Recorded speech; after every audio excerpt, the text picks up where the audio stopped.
Hi all, வணக்கம். எல்லாரும் எப்படி இருக்கீங்க? இன்றைக்கி நம்ம கிச்சனில் ஒரு மீன் குழம்பு ரெசிபி தாங்க பார்க்க போகிறோம். ரொம்ப ஈஸியாக செஞ்சிடலாம், டேஸ்ட்டும் வேறு லெவலாக இருக்கும். மணக்க சூப்பரான மீன் குழம்பு எப்படி செய்கிறதுன்னு பார்க்கலாம். Welcomes to Deeps delicious kitchen.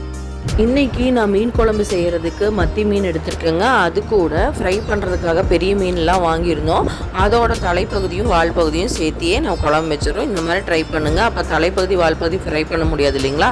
அந்த மாதிரி சமயத்தில் நம்ம மீன் குழம்புலேயே போட்டால் டேஸ்ட்டு வேறு லெவலாக இருக்கும். இப்போ மஞ்சத்தூள் உப்பு போட்டு நல்லா மிக்ஸ் பண்ணிவிட்டு ஒரு 10 நிமிஷம் வச்சுட்டு அதுக்கப்புறம் 2 முட்டையும் வாஷ் பண்ணி எடுத்துருங்க. அப்போ ஸ்மெல் இருக்காது. இதுக்கு 20 25 சின்ன வெங்காயம் நான் கட் பண்ணி எடுத்து வச்சுருக்கேன். பூண்டு ஒரு 25 பூண்டு எடுத்து வச்சுருக்கேன். 4 பெரிய வெங்காயம் 4 தக்காளியும் கட் பண்ணி எடுத்து வச்சுருக்கோங்க. ஒரு பெரிய லெமன் சைஸ் அளவு புளி எடுத்து நான் ஊற வச்சு எடுத்து வச்சுருக்கேங்க.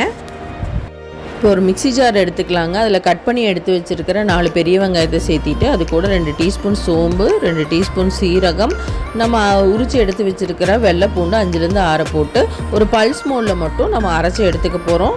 இந்த மாதிரி அரைச்சி எடுத்து தனியாக எடுத்து வச்சிடலாங்க. இப்போ அரைச்சி எடுத்துட்டோம். இப்போ தனியாக எடுத்து வச்சிடலாம். இப்போ நம்ம கட் பண்ணி எடுத்து வச்சுருக்க 4 தக்காளியும் மிக்ஸி ஜாரில் சேர்த்திட்டு நல்லா மையாக அரைச்சி எடுத்து வச்சிடலாங்க. ஒரு பெரிய பாத்திரத்தை நம்ம அடுப்பில் வச்சுக்கலாங்க. அதுக்கு 4 டீஸ்பூன் அளவு நான் நல்லெண்ணெய் சேர்த்திக்கிறேன். அது கூட 1 டீஸ்பூன் கடுகு, 1 டீஸ்பூன் வெந்தயம் சேர்த்தி பொரிஞ்சதுக்கப்புறம் 2 கொத்து கருவேப்பிலையும் சேர்த்தி நல்லா பொரியட்டும். இது கூட நம்ம உரித்து எடுத்து வச்சுருக்கிற பூண்டையும் சேர்த்திக்கலாம். ஒரு 10லேருந்து 15 பூண்டு சேர்த்திட்டு நல்லா வதக்கி விடுங்க. இது கூட சின்ன வெங்காயம் நம்ம 25லேருந்து ஒரு 30 உரித்து எடுத்து வச்சுருக்கோம். அதை முழுசாக சேர்த்தி நல்லா வதக்கி விடுங்க. இது கூட 4 பச்சை மிளகா, 2 வரமிளகா சேர்த்தி நல்லா வதக்கி விடுங்க. இதுவும் நல்லா வதங்கி வந்ததுக்கப்புறம் நம்ம பெரிய வெங்காயம் அரைச்சி வச்சுருக்கோம் இல்லைங்களா, அந்த பேஸ்ட்டையும் சேர்த்தி பச்சை வாசம் போகிற வரைக்கும் நல்லா வதக்கி விட போகிறோம். இப்போ எண்ணெயிலேயே நல்லா வதங்கட்டும். இது நல்லா வதங்கி வந்ததுக்கப்புறம் நம்ம அரைச்சி எடுத்து வச்சுருக்க தக்காளி பேஸ்ட்டையும் இது கூட சேர்த்திட்டு அதுவும் பச்சை வாசம் போகிற வரைக்கும் நல்லா வதக்கி விட போகிறோங்க. இப்போ பார்த்திங்கன்னா நல்லா கலர் மாதிரி பச்சை வாசம் போனதுக்கப்புறம் தான் நான் தக்காளி சேர்த்துறேன். இதையும் சேர்த்திட்டு நல்லா வதக்கி விடுங்க. எந்த அளவுக்கு நல்லா வதங்குதோ அந்த அளவுக்கு குழம்பு நல்லா டேஸ்ட் வருங்க. இப்போது ஒரு மிக்ஸ் ஒன்று ரெடி பண்ணிக்கலாம். தனியாக ஒரு பாத்திரம் எடுத்து 1/4 டீஸ்பூன் மஞ்சத்தூள், 2 டீஸ்பூன் நம்ம மல்லித்தூள் சேர்த்திக்கிறோம், 1 டீஸ்பூன் மிளகாத்தூள், 1 டீஸ்பூன் சாம்பார் தூள் சேர்த்திக்கலாம். எந்த சாம்பார் தூள் இருந்தாலும் ஓகே. அது கூட 1 டீஸ்பூன் குழம்பு மிளகாத்தூள் சேர்த்திக்கிறேங்க. தேவையான அளவு உப்பும் இது கூடயே சேர்த்திட்டு நம்ம புளி ஊற வச்சுருக்கோம் இல்லைங்களா, அதையும் நல்லா கரைச்சிட்டு அந்த புளி தண்ணியும் இது கூட சேர்த்திட்டு இப்போ தேவையான அளவு தண்ணியும் சேர்த்து நல்லா மிக்ஸ் பண்ணி விட்டுருங்க. இது நல்லா மிக்ஸ் ஆகி வரட்டுங்க. எல்லா பொடியும் உப்பு புளித்தண்ணி எல்லாமே சேர்த்து நல்லா மிக்ஸ் பண்ணி எடுத்து வச்சிடலாம். இப்போது நமக்கு வெங்காயம் தக்காளி கலவையும் நல்லா வதங்கி வந்துடுச்சு. நம்ம கரைச்சி எடுத்து வச்சுருக்கிற புளிக்கலவையும் புளித்தண்ணியும் இதையோட சேர்த்திடலாம். சேர்த்து நல்லா மிக்ஸ் பண்ணி விட்டுருங்க. இப்போ தண்ணி தேவையான அளவு நம்ம சேர்த்திக்கோங்க. தண்ணி தேவையான அளவு சேர்த்திட்டு நல்லா மிக்ஸ் பண்ணிவிட்டு நல்லா கொதிக்க விட போகிறோங்க.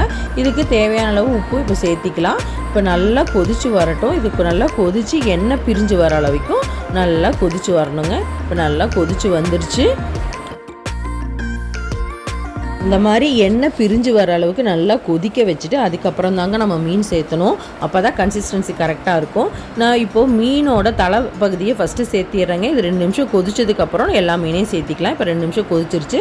அதுக்கப்புறம் நம்ம கழுவி எடுத்து வச்சுருக்கிற மத்தி மீனையும் சேர்த்திக்கலாம். இப்போ மத்தி மீன்லாம் பார்த்திங்கன்னா ரொம்ப நேரம் கொதிக்க வைக்கக்கூடாது. 2லேருந்து 3 நிமிஷம் நம்ம குழம்புல இருந்தால் போதும். இப்போ மத்தி மீன் போடும்போது நீங்கள் ஸ்டவ்வை சிம்மில் வச்சுருங்க. எந்த மீனாக இருந்தாலுமே சிம்மில் வச்சுட்டு ஒரு 2 நிமிஷம் கொதிக்க வச்சா போதும். மீன் தலையும் குழம்புல போகிறதுனால தான் ஒரு முதல்லையே போட்டுட்டேன். இப்போ 2லேருந்து 3 நிமிஷம் நம்ம சிம்மில் வச்சுட்டு மூடி போட்டு குக் பண்ணால் போதும். இப்போ குழம்பு ரெடி ஆயிடுச்சுங்க.